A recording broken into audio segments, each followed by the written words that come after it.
Приветствую, друзья, приветствую сообщество. Сегодня у нас на канале результаты тестов ножа Cold Steel Recon One со сталью CTS XHP.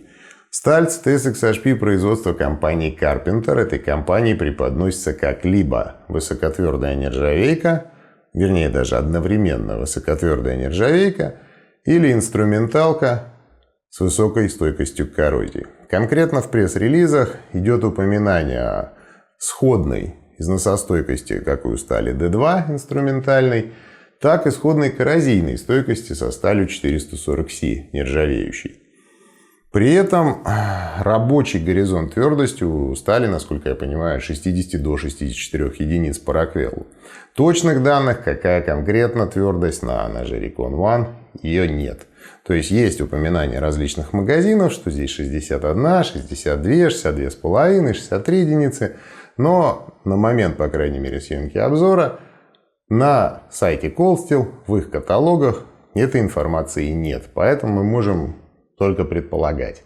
Собственно говоря, помимо проверки довольно любопытной железки, этот тест интересен еще и тем прогрессом, который компания Cold Steel сделала, поменяв сталь CTS XHP со стали AUS-8.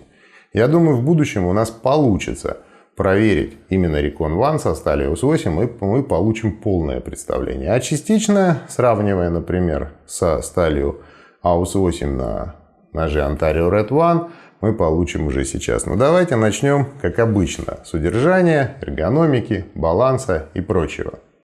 Баланс у ножа находится примерно здесь. И как видно, это не совсем то, что нравится, скажем так, мне. Мне бы предпочтительнее было, чтобы баланс был в районе подпальцевой выемки. В плане удержания, в плане ощущения ножа в руке с Recon никогда особенно никаких проблем не было. А вот в плане эргономики, я думаю, внимательный зритель сразу поймет, в чем может быть проблема.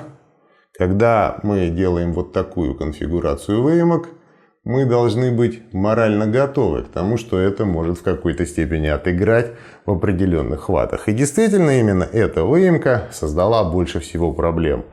Я бы не назвал эти проблемы, опять же, чудовищными, нерешаемыми, что это сильно влияет, но это влияет. Хочу я того или нет, об этом необходимо упомянуть.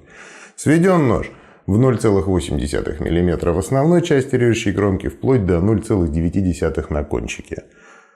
А теперь, собственно, о результатах. Мы имеем 1210 резов в совокупности и 127 резов на сантиметр режущей кромки. И в целом полностью попадаем в ту канву, которая обозначена в документах компании Carpenter.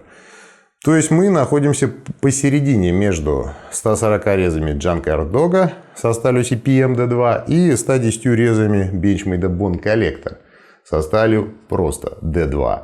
Соответственно, да, износостойкость здесь на уровне стали D2, а вот насчет коррозийной стойкости, честно говоря, сложно сказать, тем более нож под покрытием.